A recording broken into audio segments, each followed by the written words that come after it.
Ja, mensen, sommige mensen vragen mij hoe krijg ik worstenbrood alleen gebraai. En dat zoveel, zo baie. Die trick is wat ik geleerd bij mijn ma is dat je koele moet nooit te scherp zijn, hè. Je koele moet baie mooi is, né.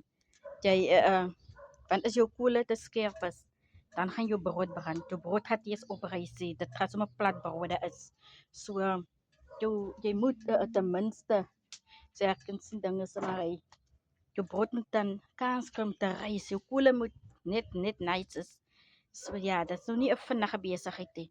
Dis waarom jy weet jy baie, want gisteraan toe ek nou hoor ek in 'n soep baie brode, toe ek nou opofferings gemaak en ek het nou baie vroeg bestaan. 3 uur toe so klaar ek nie, né? 5 uur toe begin te berei ek en toe brand die vure aan. So jy moet maar opofferings maak.